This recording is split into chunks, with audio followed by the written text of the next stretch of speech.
Hi, do you know about the calculus? Do you know what is the differential of a function, or of a variable dy, dx? Do you know how they are defined? There was a time when mathematicians agreed that dy equal f prime of x times delta x, where delta x was denoted as the increment of the independent variable x and f prime of x as its derivation. But what is dx? Mathematicians assigned dx as equal to delta x. There were many kinds of methods to define it as delta x.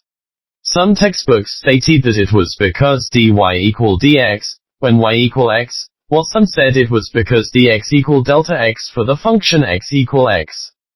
But it's ridiculous to use a special notation in general cases.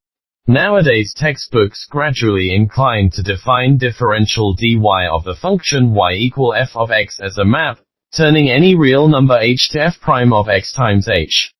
Especially, dx is denoted as the differential of the identity mapping. And therefore dy equal f prime of x times dx means the relationship between two functions' differentials. This was originally proposed to avoid the mistakes mentioned above, but it is obvious that special notations are abused in general cases. And it still fails to reflect the essence of differentials. How confusing! What is dx on Earth? In fact, you are not the only one puzzled by the problem of dx. This problem, or to be more fundamental, the essence of infinitesimals, has confused generations of mathematicians.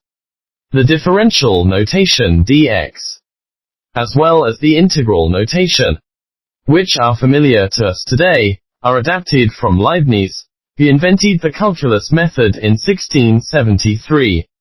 In his system, differential is described as the difference between two variables, which are close to each other as closeness can be, while integral is defined as the point-to-point accumulation of differentials.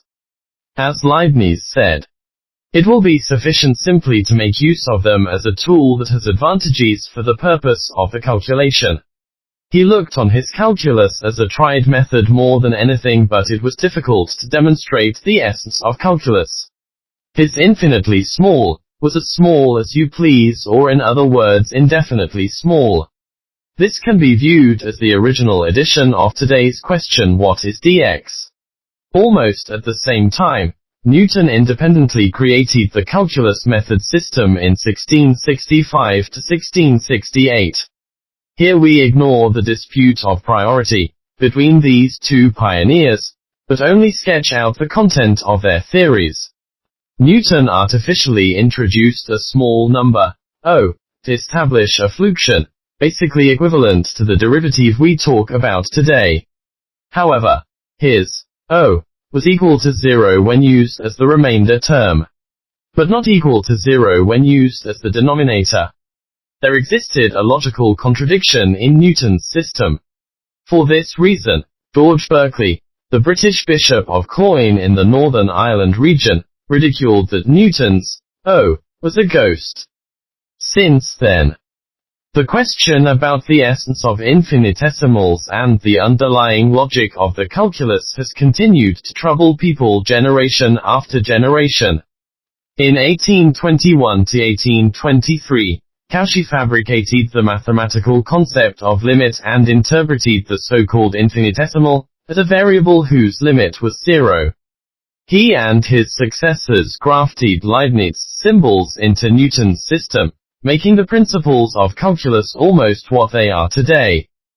With the prevalence of formalism, new questions emerged. Mathematicians employed logically rigorous tools in concocting a host of strange counterexamples.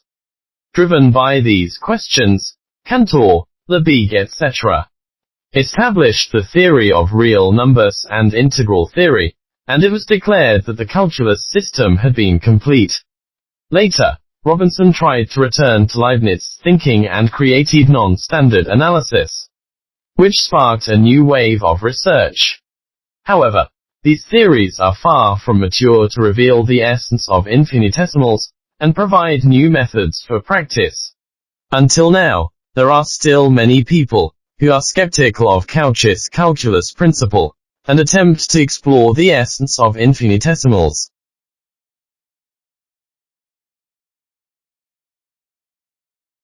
Chinese mathematician and philosopher Ding Xiaoping systematically solved the problem of the calculus principle about 10 years ago.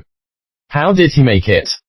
In next few sections we will elaborate on his criticism of the current system, present his interpretation of differential, and briefly introduce how he reconstructed the calculus principle system by establishing a new number point model.